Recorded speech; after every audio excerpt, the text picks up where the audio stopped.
Hello everyone. Halo semuanya, Thank you all for coming.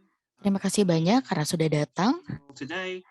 dan sangat senang sekali bertemu dengan Anda pada hari ini. Nama saya adalah Catherine McAndrew dan saya bekerja dengan organisasi Land Worker Alliance membahas isu-isu mengenai keadilan pangan dan juga keadilan dan juga hal-hal mengenai pangan, dan hari ini kita mengadakan percakapan di dalam perdagangan internasional dan juga kedaulatan pangan. Itu adalah hal yang akan kita nilai dalam percakapan ini ya, dan khususnya mengenai dampak-dampaknya terhadap sistem pangan global dan juga isu-isu yang dihadapi oleh para petani kecil ya, serta isu-isu lainnya yang memberikan dampak terhadap perubahan-perubahan yang ada sekarang ini yang berkenaan dengan pertanian dan juga kedaulatan. Dan bergabung bersama kita pada hari ini ada Morgan Odi ya. Beliau itu berasal dari Konfederasi Organ dan juga beliau adalah koordinator dari La Via Campesina, dan tentunya selanjutnya ada Bapak Zainal Arifin Fuad ya dari Serikat Petani Indonesia, yaitu ya Indonesian Peasant Union. Baik, untuk memulai acara kita pada hari ini kita akan mulai mendengarkan presentasi dari Morgan, lalu diikuti oleh Bapak Zainal, dan nanti kita juga akan istirahat ya untuk mendengarkan tanya jawab yang ada. Jika rekan-rekan sekalian punya pertanyaan, silakan masukkan di dalam daftar Q&A atau di fitur Q&A. Jadi Morgan, silahkan jika mau memulai.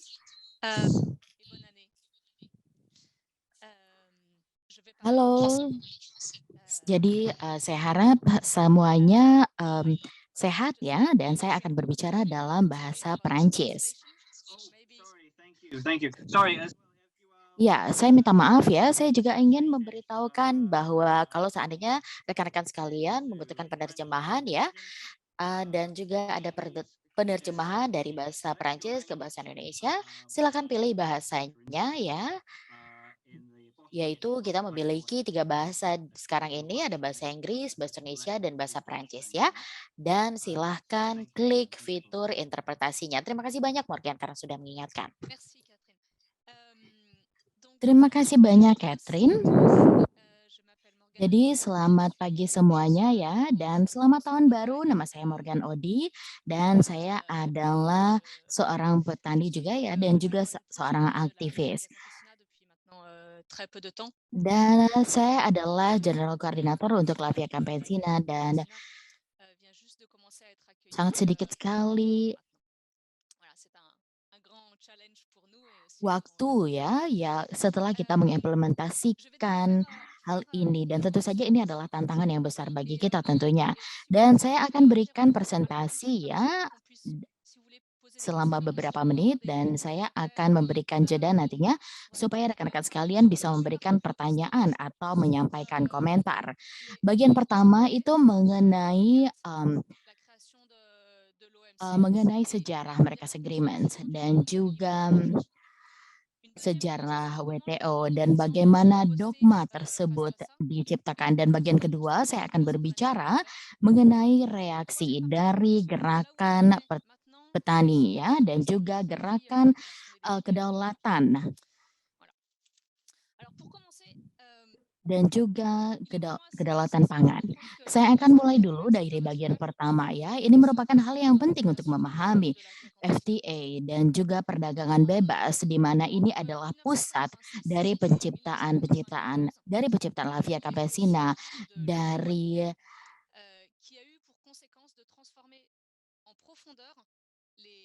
dari beberapa waktu yang sudah lama ya, dan tentu saja peran perdagangan internasional dan juga perjanjian Maroko ini adalah 2 pilar utama ya.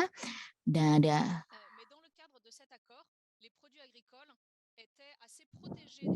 Kita tahu bahwa ini sudah berjalan dari tahun 47 ya, dan proyeksinya terhadap perdagangan bebas. Tentu saja perdagangan tersebut memiliki dampak yang serius, di mana adanya perjanjian perdagangan itu dilakukan antar negara ya, tidak hanya ke perusahaan swasta. Jadi sebenarnya negara itu bisa mendukung pertanian ya.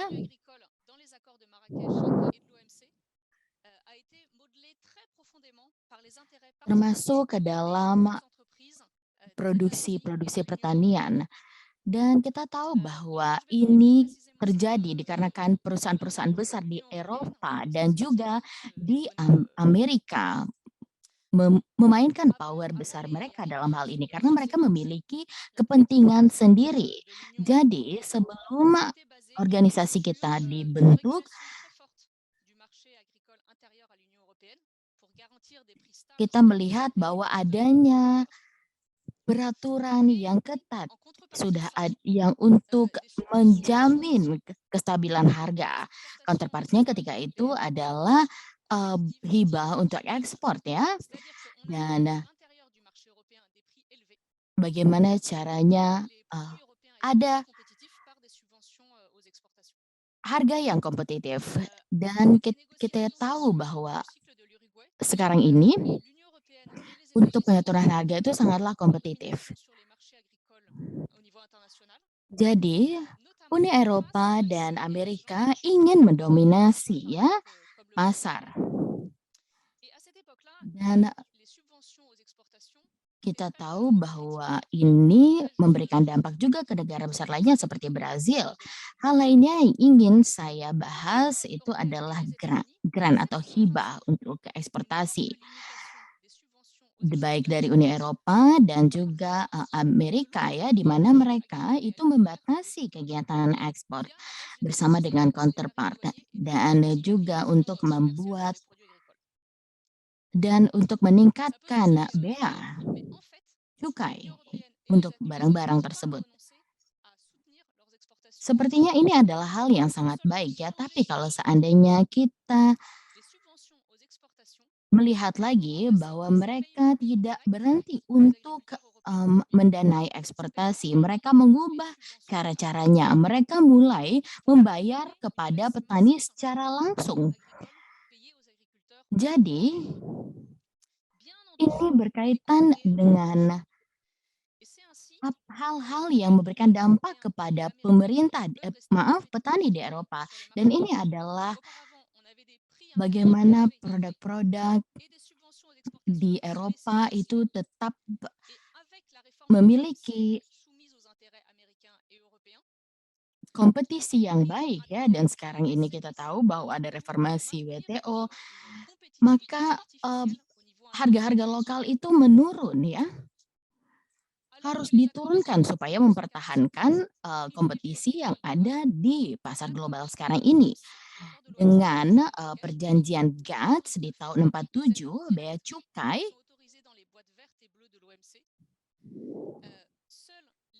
itu meningkat dan sekarang kita memiliki green box di WTO. Dan red box atau kotak merah itu biasanya adalah hibah. Jadi ini adalah bencana ya, bencana bagi negara-negara di selatan. Kenapa? Karena adanya pengurangan bea cukai, bea.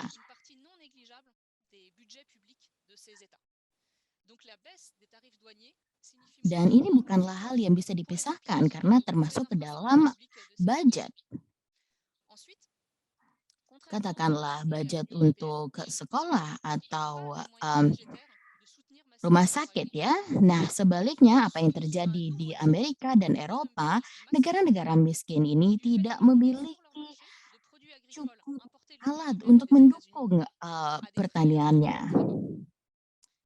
Dengan produk-produk yang sudah datang dari Eropa dengan harga yang sangat rendah ya, tentu saja ini menjadikan tantangan tersendiri kepada para petani, khususnya di Afrika.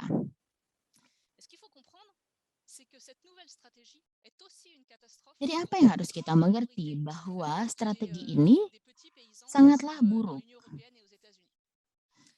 khususnya kepada petani-petani kecil ya di Eropa dan di Amerika. Dan sebenarnya cukup sulit untuk memahami ini dan saya akan memberikan contoh yang saya kenali dengan sangat baik ya. Dan salah satunya itu adalah milk. Karena saya ketika itu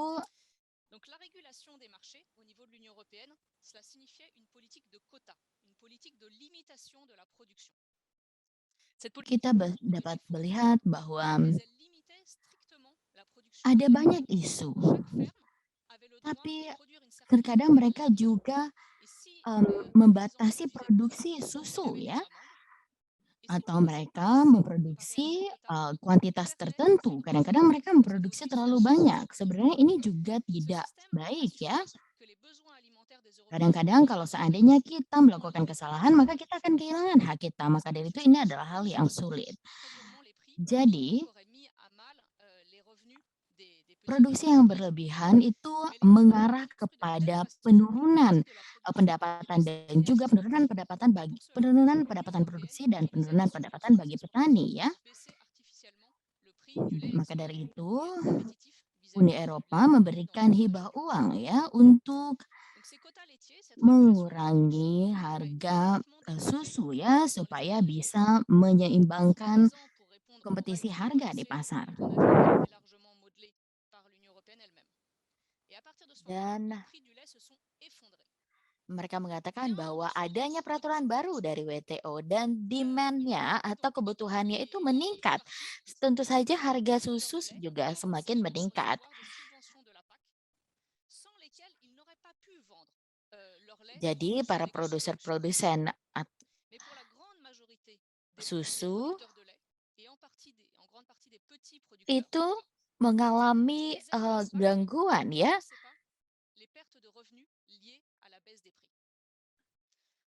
Karena hibahnya itu tidak cukup mengkompensasi dari harga-harga yang sudah diturunkan. Banyak sekali petani-petani kecil sudah berhenti memproduksi susu dan sementara yang lain itu memproduksi lebih banyak ya, yang bisnisnya lebih besar. Jadi ini adalah sedikit contoh ya, keluarga saya di pertanian ayah saya sekitar memiliki 40 hektar lahan, sekitar 40 hektar lahan ya. Dan ayah saya dan koleganya itu mendapatkan revenue atau pendapatan yang baik ya.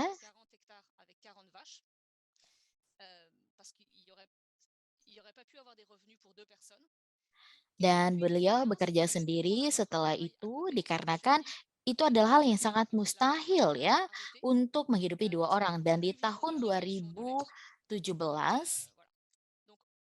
di tahun 2020 beliau harus menghentikan produksinya karena beliau tidak bisa mendapatkan penghidupan dari situ ya.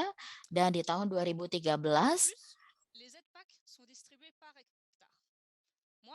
sangat sulit sekali bersaing dengan banyaknya produsen-produsen susu lainnya ya, dan hibah yang diberikan. Contohnya di kasus saya tidak memiliki akses terhadap dana hibah tersebut ya. Sementara banyak sekali area-area lain atau produsen lain yang mendapatkan akses besar terhadap dana hibah tersebut. Karena mereka harus terus memproduksi susu ya. Jadi kita harus mengerti bahwa dana hibah ini hanya memberikan kompensasi yang sangat sedikit. Lalu ada perusahaan juga yang memproduksi susu. Dan ketika itu salah satu penerima manfaatnya adalah produsen susu yang memberikan supply ke kerajaan Inggris ya. Dan di dalam area tersebut tentu saja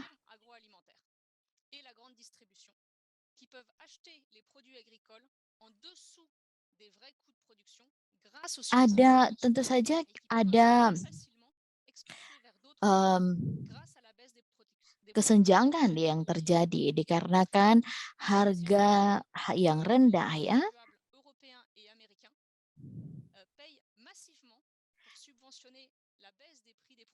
Ini adalah hal yang harus kita pahami khususnya bagi para pembayar pajak di negara Uni Eropa dan di Amerika. Adanya penurunan harga tentu saja memberikan keuntungan bagi perusahaan-perusahaan raksasa tersebut. Saya hanya ingin menjelaskan ya bahwa ada model setelah Mercosur Agreements dan WTO ya. Saya akan berhenti di sini di bagian pertama. Tentu ini adalah materi yang sangat banyak. Jadi kalau seandainya rekan-rekan sekalian memiliki pertanyaan, silahkan disampaikan dan setelah itu kita akan masuk ke dalam bagian kedua pidato atau presentasi saya. Terima kasih. Terima kasih banyak Morgan ya. Jadi kalau seandainya rekan-rekan semua memiliki pertanyaan, silahkan masukkan di Q&A atau ketikkan di Q&A. Ya, nanti kita juga bisa jawab sekarang sebelum kita masuk ke bagian selanjutnya.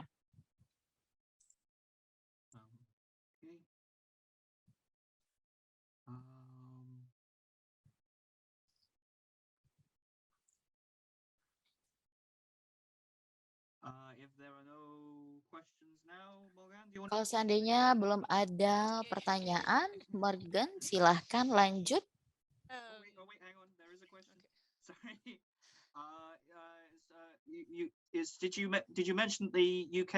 Jadi Anda juga berkata di bahwa UK atau Inggris itu adalah penerima subsidi yang paling besar ya?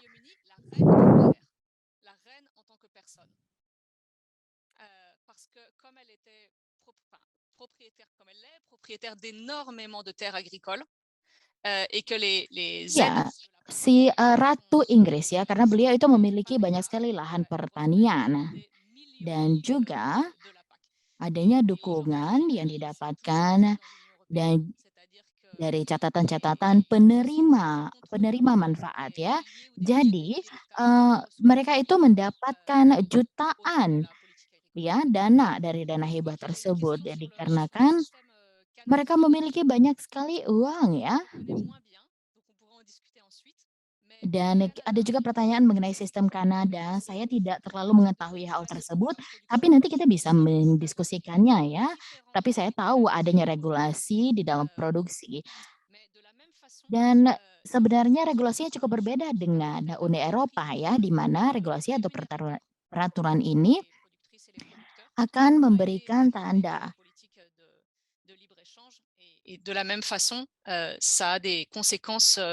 Dan sebenarnya sistem yang baik ini dihancurkan oleh sistem WTO dan juga adanya konsekuensi-konsekuensi yang sangat buruk sekali yang dihadapi oleh para petani di Kanada.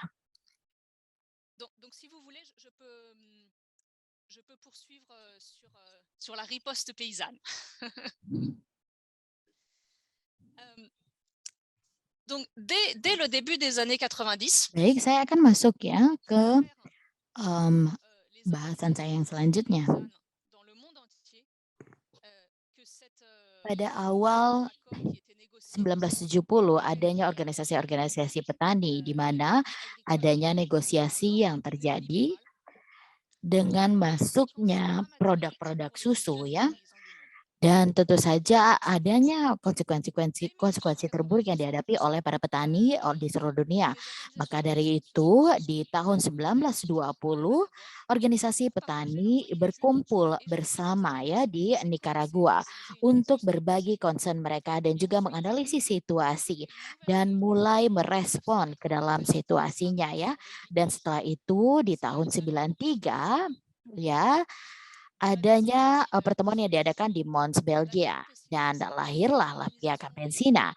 Setelah itu ya, LVC dan juga organisasi lain secara besar-besaran bermobilisasi melawan WTO dan juga tatanan kapitalis dunia baru. Protes besar terjadi di Seattle pada tahun 1999, di Cancun pada tahun 2003, dan di Hong Kong pada tahun 2005. Dan slogan kita waktu itu adalah WTO harus keluar dari pertanian, ya.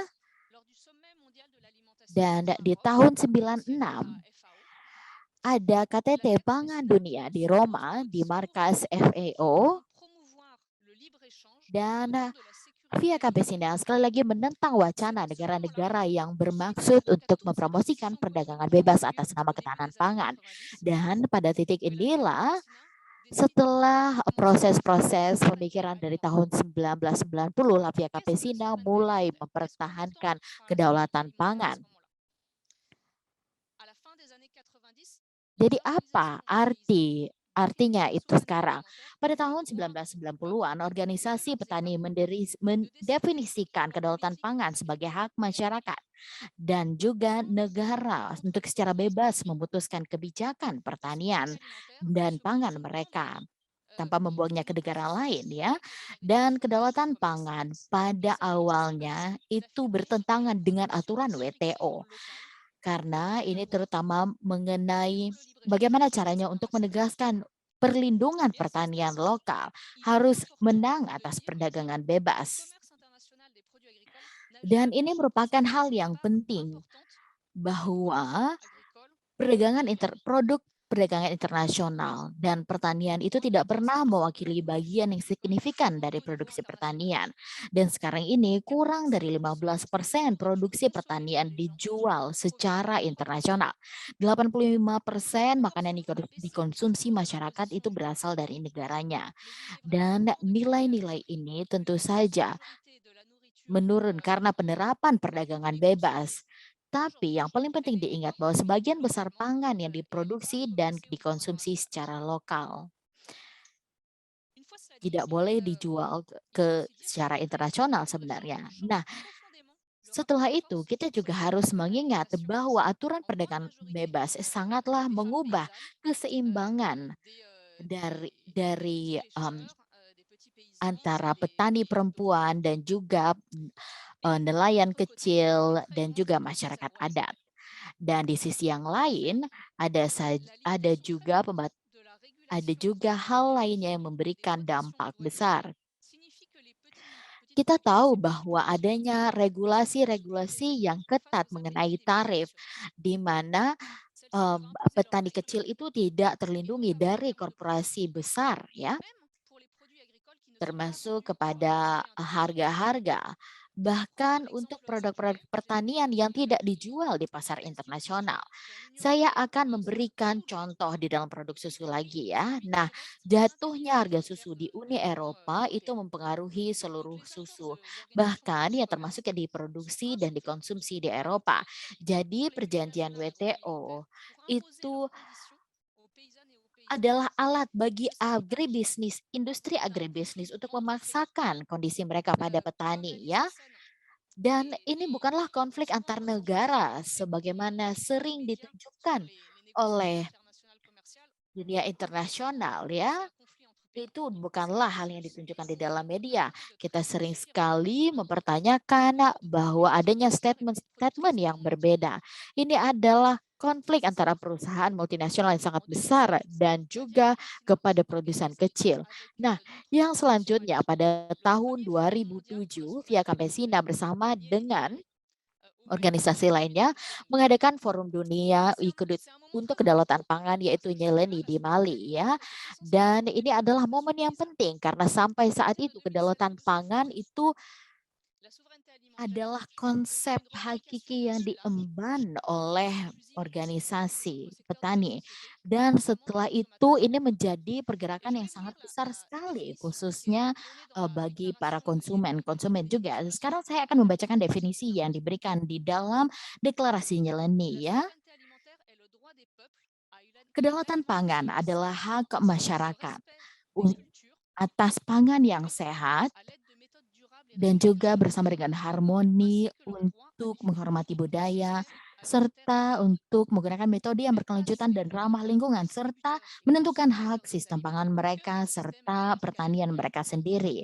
Ini menempatkan produsen, distributor, dan konsumen makanan di jantung sistem dan kebijakan pangan alih-alih tuntutan pasar dan perusahaan transnasional. Tentu saja ini mengadvokasi kepentingan dan inklusi generasi berikutnya. Ini adalah strategi perlawanan dan juga sistem pangan saat ini. Ini bertujuan untuk memastikan bahwa seluruh pertanian dan juga nelayan itu ditentukan oleh produsen lokal. Jadi, kedaulatan pangan mengutamakan ekonomi dan pasar lokal, serta mengutamakan pertanian petani dan juga pertanian keluarga, perikanan tradisional, dan juga peternakan, dan produksi, distribusi, dan konsumsi pangan berdasarkan kelestarian lingkungan, dan juga serta dalam sektor sosial dan lingkungan. Dan kita bisa melihat bahwa perdagangan transparan yang menjamin pendapatan adil bagi semua orang dan hak konsumen untuk mengontrol pangan dan pola makan mereka. Ini tentunya memberikan jaminan untuk mengelola dan menggunakan tanah dan juga keanekaragaman hayati dan serta bagaimana cara mereka memproduksi pangan. Kita tahu bahwa harus ada kebebasan dari penindasan, ketidaksetaraan antara laki-laki dan perempuan, masyarakat, kelompok ras, kelas sosial, dan para generasi.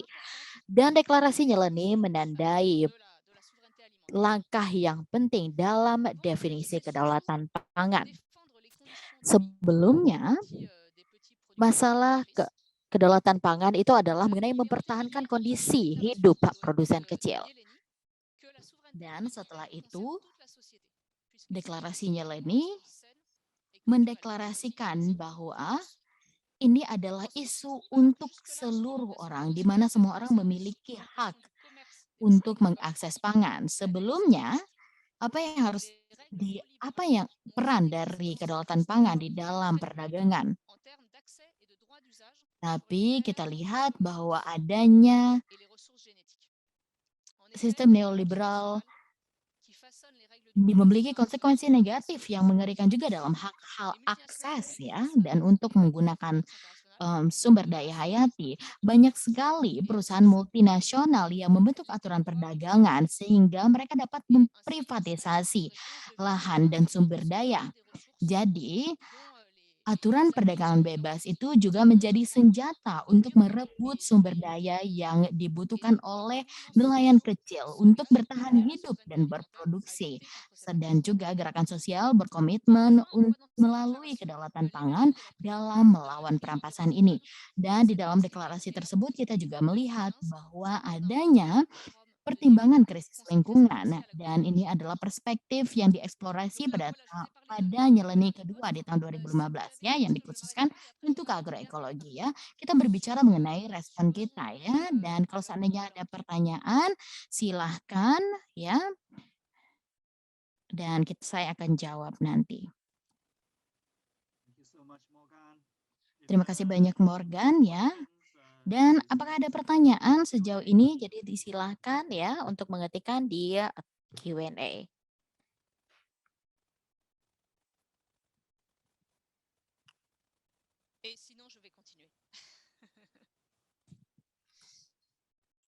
Kalau belum ada, saya akan lanjutkan ya. Baik, kita akan lanjut.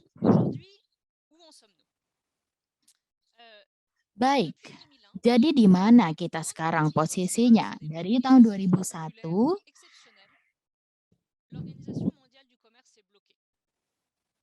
jadi adanya protes yang besar-besaran terjadi. Jadi, putaran Doha yang diluncurkan pada tahun 2001 dan sudah berlangsung selama 3 tahun itu menemui jalan buntu ya. Dan alasan utamanya adalah adanya konflik mengenai perdagangan produk pertanian. Jadi Uni Eropa dan Amerika itu menolak melepaskan sistem mereka ya melalui subsidi internal untuk menjual produk pertanian di bawah biaya produksi. dan juga bagaimana caranya untuk menurunkan tarif. Tapi ada titik balik ya, di tahun 2006 FAO ya, Organisasi Pangan dan Pertanian Perserikatan Bangsa-Bangsa itu mengatakan bahwa runtuhnya negosiasi perdagangan internasional di putaran Doha itu pada dasarnya adalah karena upaya-upaya negara kaya dan perusahaan serta lobi-lobi yang kuat karena mereka berusaha untuk mengambil keuntungan di dalam pasar pertanian. Dan juga negosiasinya itu berfokus ke dalam perdagangan bebas ya. Dan FAO juga mengatakan di dalam putaran Doha bahwa adanya kepentingan-kepentingan negara berkembang ya dalam kerangka untuk meningkatkan ketahanan pangan mereka dengan mengurangi subsidi. Negara-negara kaya itu harusnya membantu petani kecil ya dan negara-negara miskin supaya mereka juga memiliki keamanan pangan. Jadi FAO itu sendiri mengetahui bahwa aturan ini tidak bekerja dengan baik. Nah, WTO masih ada sejak saat itu, tapi belum ada tanpa kesepakatan baru ya. Dan pertemuan yang dijadwalkan November lalu di Jenewa bahkan harus dibatalkan karena kurangnya konsensus minimum untuk melanjutkan diskusi ya. Ini sebenarnya adalah kabar baik, bahkan kemenangan penting bagi hal ini. Dan Lavia Campesina mengambil peran di dalam proses ini. Kita harus mengetahui Kita juga bahwa tahu bahwa itu semua ini tidaklah tidak cukup ya. cukup. Pertama, aturan WTO yang dihasilkan dari perjanjian Marrakesh WTO itu masih memiliki berbagai kekurangan.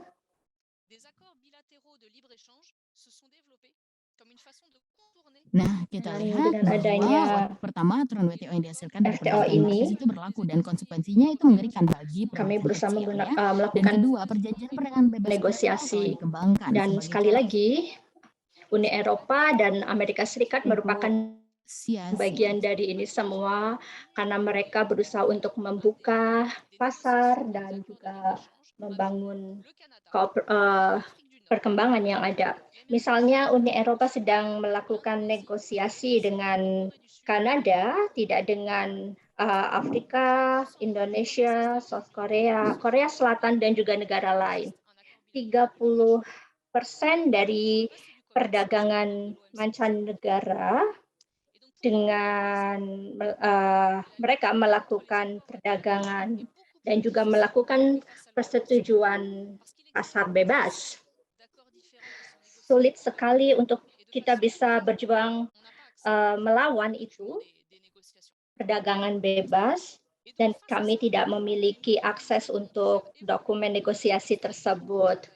Oleh karena itu, pergerakan petani harus berubah, dan selama beberapa tahun ini kami sudah melawan WTO dengan menggunakan beberapa strategi. Kita harus menemukan alat baru yang internasional untuk bisa la Déclaration des Nations Unies sur les droits paysans. Je vais laisser plus Zainal en parler de cette déclaration, mais en 2018, la déclaration de l'ONU sur les droits des paysans a été adoptée par l'ONU. Kemudian UNDROP diadoptasi oleh PPB dan ini sangat penting sekali. Et les paysannes du monde. Il y a eu un autre travail fait autour d'un traité contraignant sur les multinationales pour les obliger à respecter les droits humains.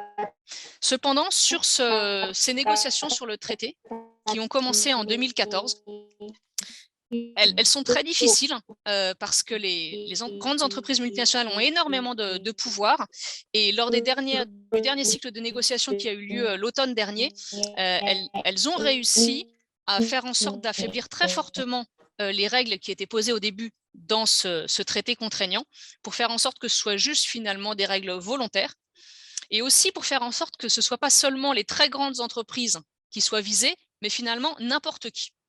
Donc, ça dilue complètement le sens de ce traité international contre les multinationales et ça fait qu'on bien sûr, on n'a pas perdu, mais c'est un processus très compliqué. Et cependant, on est à l'heure actuelle dans un contexte où la souveraineté alimentaire, l'application de la souveraineté alimentaire au niveau international est plus urgent que jamais. Avec la pandémie de Covid-19, on s'est bien rendu compte que le commerce international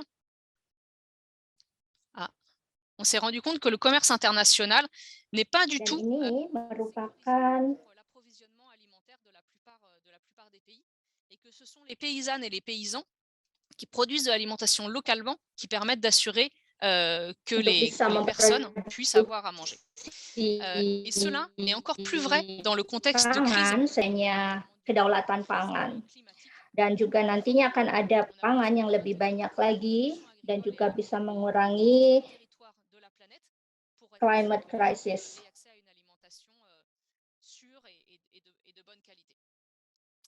Et donc, se repose à nouveau maintenant la question de la promotion d'un traité international pour la souveraineté alimentaire.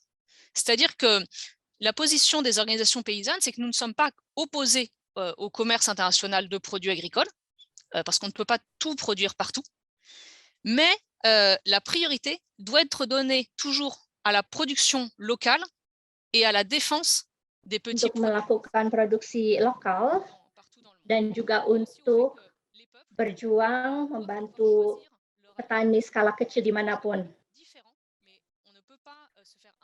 Orang-orang harus memiliki kemampuan untuk bisa mendapatkan apa yang mereka inginkan, terutama untuk mendapatkan akses terhadap pangan. Dan pandemi COVID memberikan konteks ini menjadi lebih sulit karena kita tidak bisa bersama-sama melakukan protes sehingga kita harus membuat protes sehingga kita bisa melakukan kedaulatan pangan dimanapun. Begitu saja yang bisa saya sampaikan. Great, thank you so much, Morgan. That was really interesting. We have a couple of questions now from your presentation, and I will just summarize them now. Beberapa pertanyaan.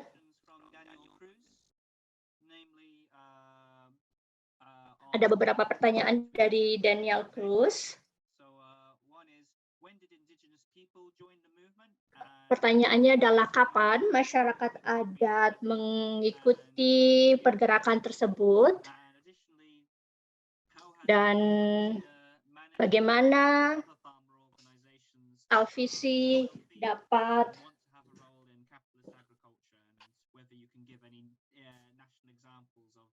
apakah Anda bisa memberikan contoh di tingkat nasional maupun di tingkat internasional?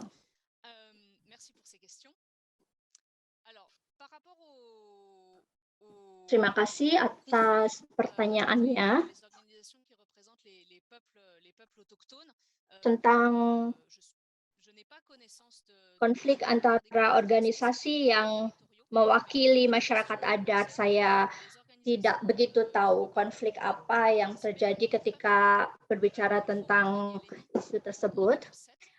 Masyarakat adat memainkan peran yang sangat penting, terutama di abad ke-19 ini.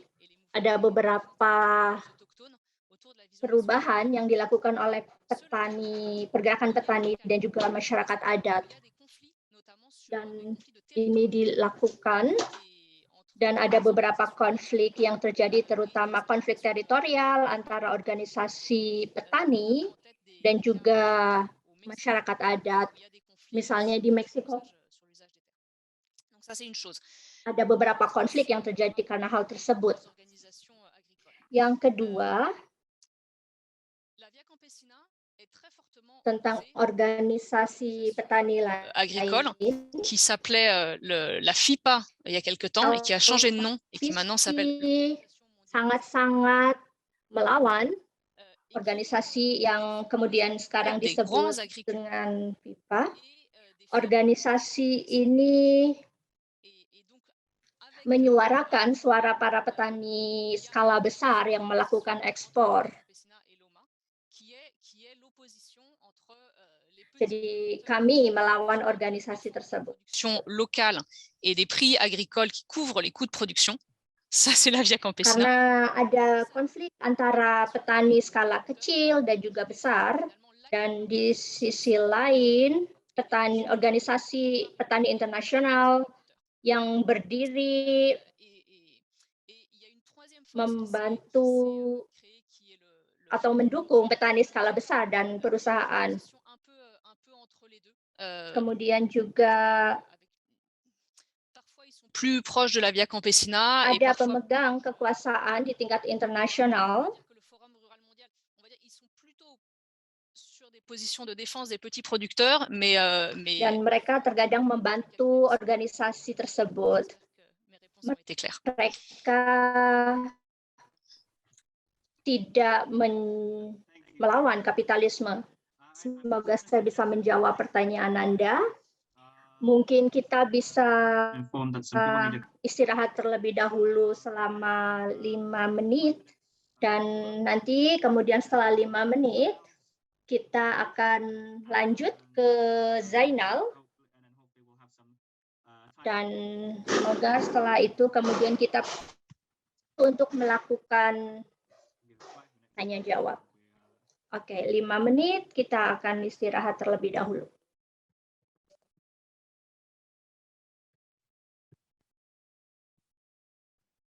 Hello, everyone. Hi. Just getting started again. So just before Halo semuanya, kita akan segera memulai kembali. Sebelum Mas Zainal memulai, saya diminta untuk memutarkan video tentang di Hong Kong pada tahun 2005. Footage is a little choppy or a little distorted, I will just post the link to the video in the chat as well. Saya akan memainkan videonya, saya akan putarkan videonya sebentar, dan saya juga kirimkan linknya ada di chat.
걸고 honey sign mouth.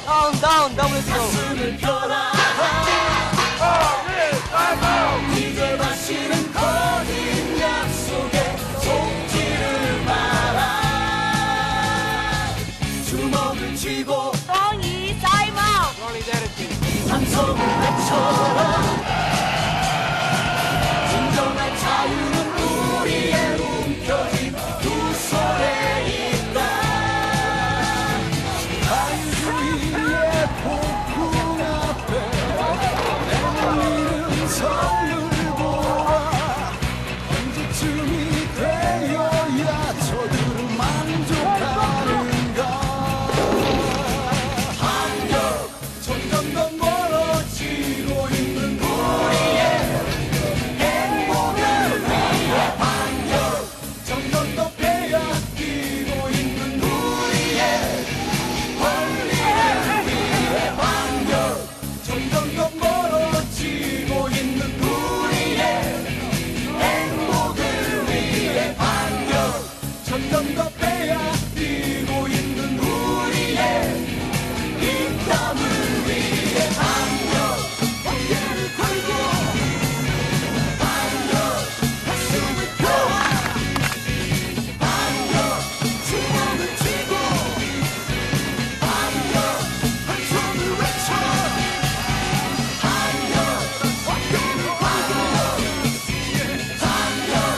가슴을 펴라. 한결 주먹을 쥐고 한결 함성을 외쳐. Okay, that was great. Zainal, do you want to begin your contribution? Mas Zainal, apakah akan segera memulai? Ya, Kontribusinya. saya bisa share screen ya. Ya, video tadi bisa menerangkan atau menambah keterangan dari apa yang sudah disampaikan oleh Morgan tentang perjuangan Lavia Campesina untuk melawan WTO dan tentunya FTA. Dan kita lihat bagaimana perjuangan di Hong Kong itu tidak hanya petani, tetapi semua komponen dari masyarakat nelayan, masyarakat adat, buruh, miskin kota, dan kita ingat bahwa kita melakukan persiapan demo di Hong Kong itu selama setahun untuk memperkuat gerakan sosial, jadi bukan hanya gerakan petani. Dan ini juga terinspirasi oleh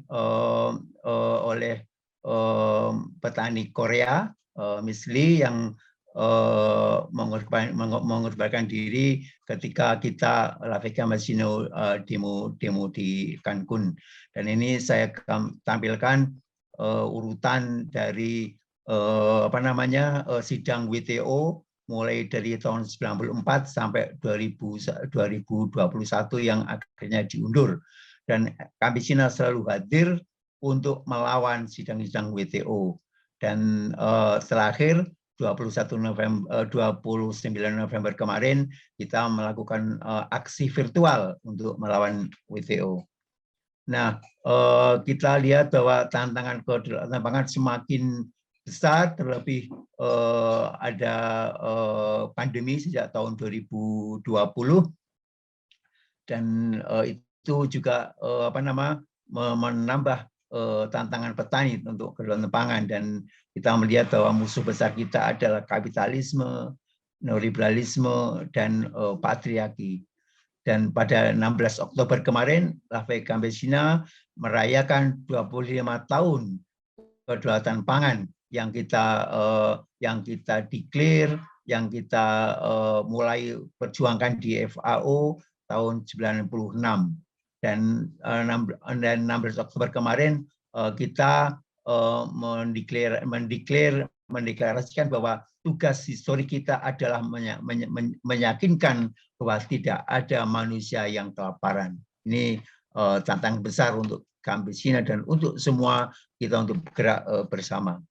Dan kita mempunyai slogan, kami tetap memproduksi pangan untuk rakyat. kita akan melawan korporasi yang ingin mendominasi produksi pangan.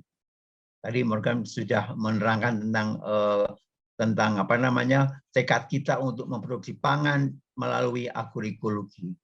Kemudian yang kedua adalah kami membangun dan memperkuat gerakan. We build the movement kita membangun gerakan tidak hanya petani saja, tapi dengan masyarakat nelayan, dengan masyarakat adat, dengan buruh, perempuan, mahasiswa, dan kita melawan multi stakeholderisme, yaitu bagaimana koalisi pemerintah, NGO neoliberal dan korporasi bekerja sama untuk mendominasi sistem pangan global kita. Ini kita bisa lihat dari penyelenggaraan konferensi sistem pangan dunia bulan September yang lalu. Kita lihat bagaimana multi stakeholderisme sangat mendominasi, bahkan menggeser multilateralisme dari PBB. Dan ketiga adalah untuk merubah dunia, untuk merubah sistem pangan dunia. Dan kita melawan sistem pangan yang didominasi oleh korporasi. Korporasi menguasai sistem pangan kita. Dan ini foto-foto dari SPI waktu penyelenggaraan konferensi pangan dunia. Jadi kita melakukan aksi virtual bersama dengan ribuan petani, gerakan sosial yang lain di bawah platform CSM ya waktu itu ya. Jadi People Summit sistem pangan rakyat untuk melawan sistem pangan korporasi.